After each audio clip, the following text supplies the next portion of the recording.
Hi everyone.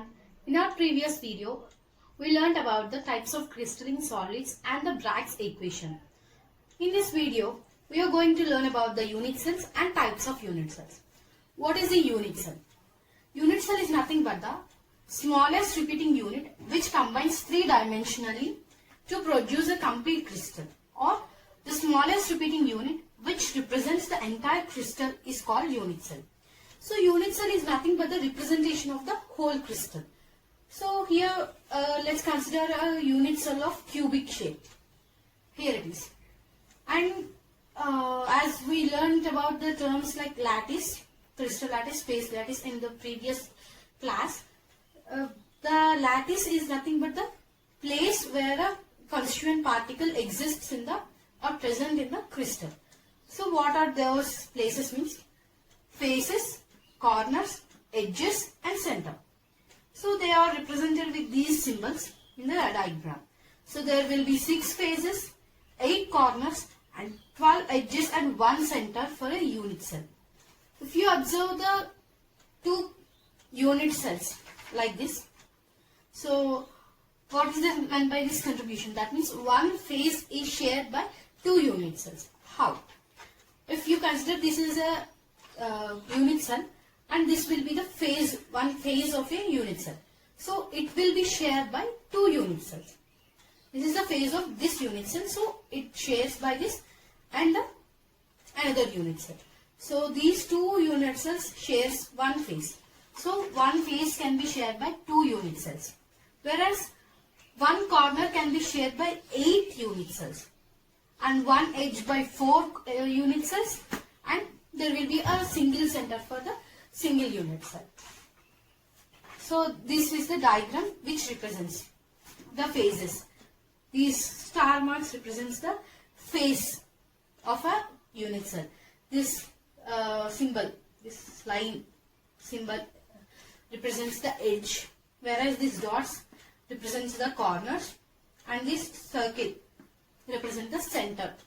So here comes the classification of the unit cell. Unit cell is classified into 2 forms, primitive unit cell and centered unit cell. So in the primitive unit cell, the constituent particles like atoms, ions or molecules occupy only the corners of the unit cell, simply called as simple cubic form.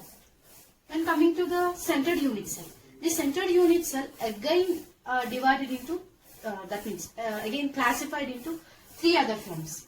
Body centered, face centered and end centered. So let's see these. Body centered unit cell. This means the constituent particles occupy the center of the unit cell besides the corners of the unit cell. That means the constituent particles occupy the corners and along with the corners they occupy the center of the unit cell. This is known as body centered unit cell. When coming to the face-centered unit cell, the constituent particles occupy the corners of the unit cell and along with that they occupy the centers of the 6 phases. So you can see here, so the corners are also occupied by the constituent particles and at the same time the centers of the 6 phases. So this is known as face-centered unit cell. When coming to the end-centered unit cell, the constituent particles occupy the positions, that means the 8 corners of the unit cell are occupied. At the same time, any 2 centers of the opposite phases, that means any 2 centers of the opposite phases. Here we can observe that either upside and downside phases or the sides or the front and back. Any of the 2 opposite phases.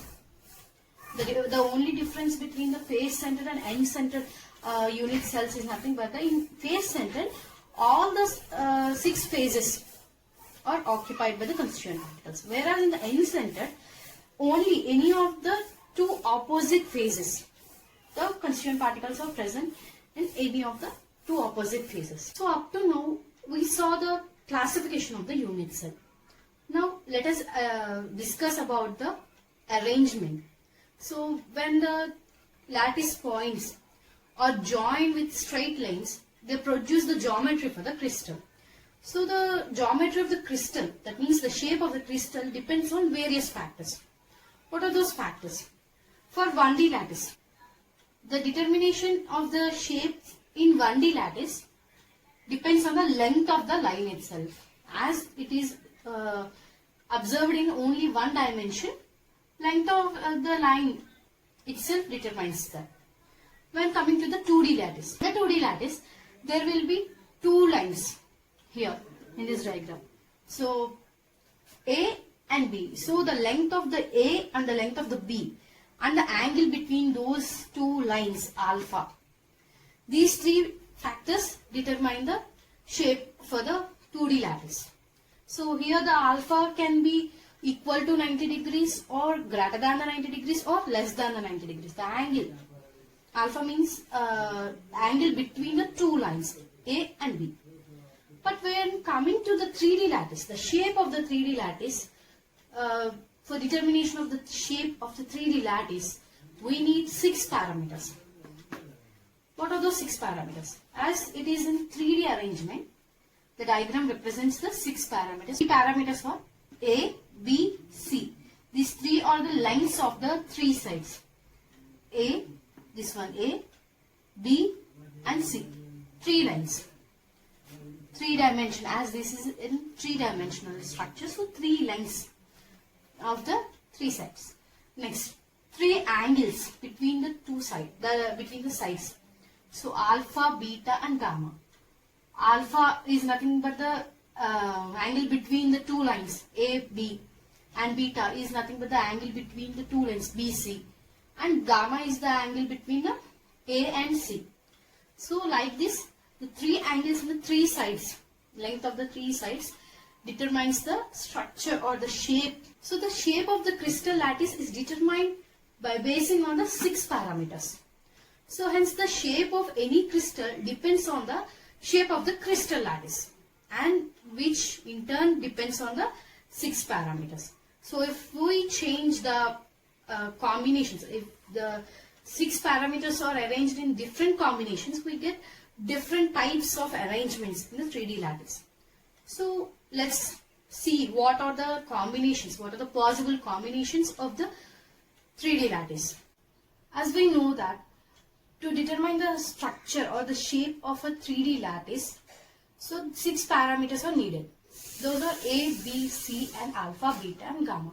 So if we change the combinations of these 6 parameters, we can get 7 types of primitive unit cells. What are those? Here, simple cubic.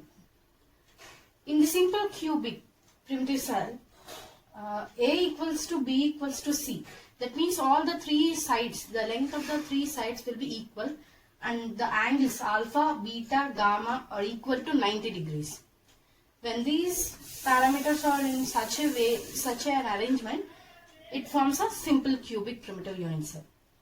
And if you extend one side of the unit cell, so we get the tetragonal.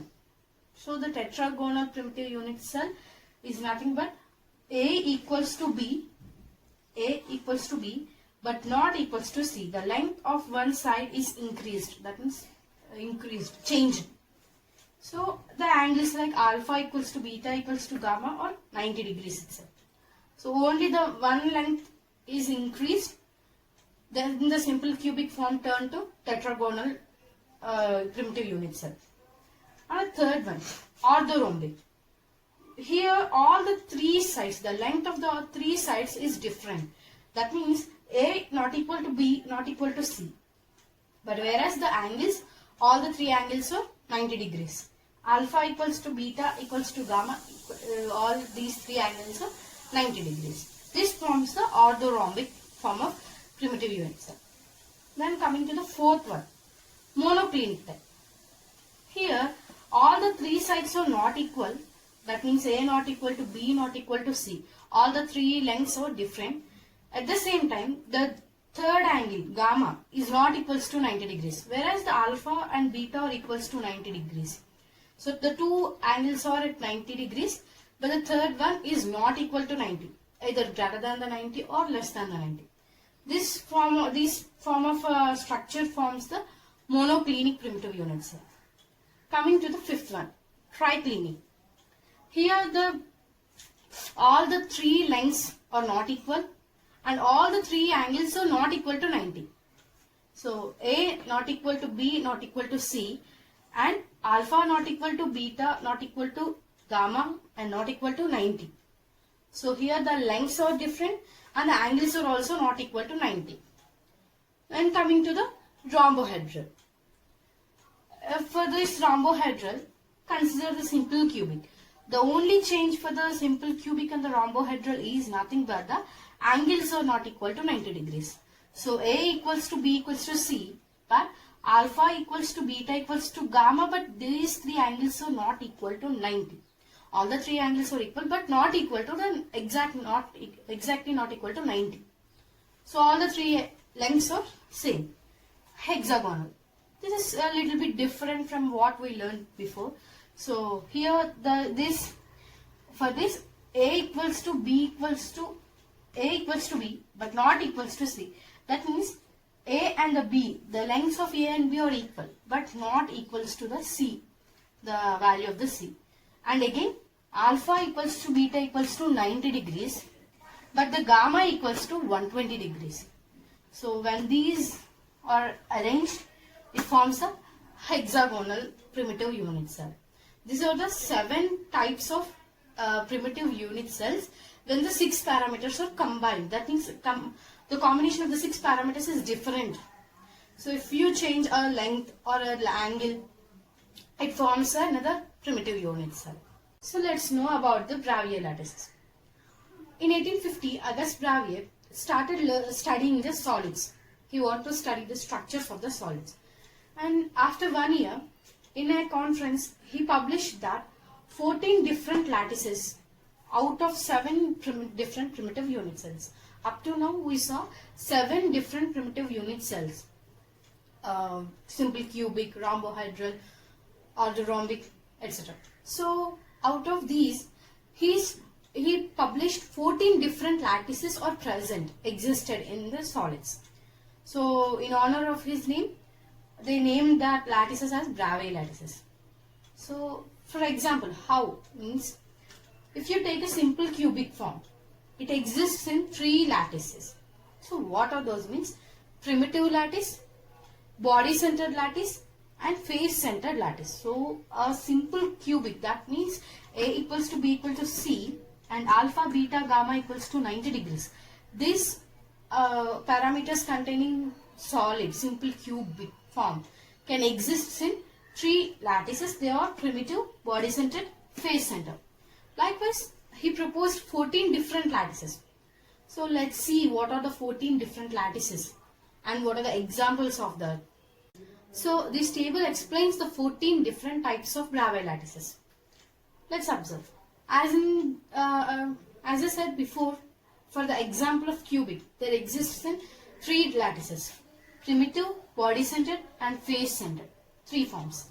And the best examples of cubic system, crystal system are NaCl, KCl, Cu, diamond and ZnS. So these are the typical examples of that form. And when coming to the orthorhombic exists in all the 4 forms of the lattices: primitive, face centered, end centered, body centered. 4 forms. These are the properties of the forms as we learned before, 7 different forms. So the examples of orthorhombic are rhombic sulfur, KNO3, BaSO4, K2SO4. These are the typical examples of this rhombic form, orthorhombic form. So tetragonal. When coming to the tetragonal, it exists in primitive and body centered forms. Examples are NH4Br, SnO2, TiO2, CaSO4. Monoclinic exists in 2 forms: primitive and end-centered. Examples are Na2SO4 10H2O, CaSO4 2H2O, monoclinic sulfur. These are the examples. Coming to the rhombohedral. Rhombohedral exists in primitive. Rhombohedral, hexagonal and triclinic. All these three forms exist in primitive forms only. So the best examples of these rhombohedral: calcite, HGS, and NaNO3. And hexagonal: graphite, CDS. Triclinic: CuS4 5H2O, K2Cr2O7. So this table mentions the 14 different types of Bravais lattices. So their examples: axial distances and angles, their lattice and systems. So in our next video, we are going to deal with some interesting calculations based on these types of crystal systems. So if you have any doubts, mention it in the comment box. Thank you.